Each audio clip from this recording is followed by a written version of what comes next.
சில பேருக்கு iPhone use பண்றது ரொம்ப பிடிக்கும் என்னை மாதிரி. ஏன்னா அதை யூஸ் பண்றதுனால முக்கியமா கேமரா ஃபீச்சர்ஸ் வீடியோ எடுக்கிறதுக்கு நல்லா இருக்கும். இந்த வீடியோ கூட ஐபோன்ல தான் எடுத்துட்டு இருக்கேன். ஸோ ஐபோன் நம்ம ஆசைப்பட்டு வாங்குவோம். ஆனா ஐபோன் வாங்கின கொஞ்ச நாள்லயே எல்லாரும் அதிகமா ஃபேஸ் பண்ற ப்ராப்ளம் என்னன்னா பேட்டரி இஷ்யூ தான். பேட்டரி சீக்கிரம் ஏதாவது ஒரு ப்ராப்ளம் பண்ண ஆரம்பிச்சிடும். ஏதாவது ஒரு ப்ராப்ளம் ஹெல்த் குறைஞ்சிடும். ஸோ இதை எப்படி கரெக்ட் பண்ணலாங்கிறதுக்கு ஒரு சில டிப்ஸ் நான் தரேன். எல்லாம் பார்த்தாச்சு சார், எல்லாம் பார்த்தாச்சு.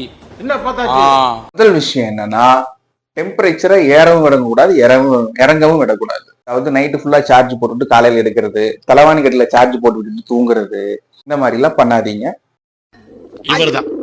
இவருக்கு இதான் வேலை. கரெக்டா யூஸ் பண்ணிக்கணும். மோஸ்ட்லி ஆப்டிமைஸ்டு சார்ஜிங்கிற ஆப்ஷன் ஆன் பண்ணி வச்சுட்டு மொபைலை யூஸ் பண்ணுங்க.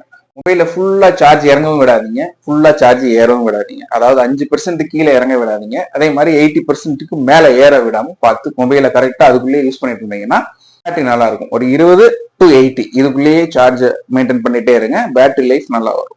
தேவைப்படுறப்போ கரெக்டா லோ பவர் மோட ஆன் பண்ணி வச்சுட்டு யூஸ் பண்ணுங்க. ஐபோனை அப் டு டேட் அப்டேட் பண்ணி வச்சுட்டே இருங்க. நீங்க ஒரிஜினல் சார்ஜர் தான் யூஸ் பண்ணணும் அவசியம் இல்லை. முடிஞ்ச வரைக்கும் ஃபாஸ்ட் சார்ஜிங் யூஸ் பண்றது தவிர்த்துக்கங்க. ஃபாஸ்ட் சார்ஜிங்கால ஹீட் அதிகமாகும், பேட்டரி சீக்கிரம் கம்ப்ளைண்ட் வரும். அதே மாதிரி ஒயர்லெஸ் சார்ஜர் யூஸ் பண்ணிக்கிங்க. ஒயர்லெஸ் சார்ஜர்ல ஹீட் கம்மியாக தான் ஆகும், வாட்ஸும் கம்மியாக தான் எடுக்கும். கார் சார்ஜர்லாம் போடுற மாதிரி இருந்தீங்கன்னா நல்ல சார்ஜரா பார்த்து யூஸ் பண்ணிக்கலாம். அப்புறம் இந்த ஆப்ஸை க்ளோஸ் பண்ணி விடுறது, அப்புறம் ஸ்கிரீன் பிரைட்னஸை கம்மி பண்ணி வைக்கிறது, வைஃபை ஆஃப் பண்ணி வைக்கிறது, அதெல்லாம் உங்களுக்கே தெரியும். அதே மாதிரி சப்போஸ் இது எல்லாமே பண்ணியும் பேட்டரி போயிடுச்சு என்ன பண்றதுன்னு கேட்டீங்கன்னா, ஒரு நல்ல சர்வீஸ் சென்டர்ல கொண்டு போய் கொடுத்து ஒரிஜினல் பேட்டரியா மாத்துறது முக்கியம் இல்லை. எந்த எரரும் வராம, எரர் மெசேஜும் வராம, ஹெல்த் 100% காட்டுற மாதிரி இருக்கிற மாதிரி ஒரு சர்வீஸ் சென்டர்ல கொண்டு போய் மாத்திக்கலாம். என்ன மனுஷன்?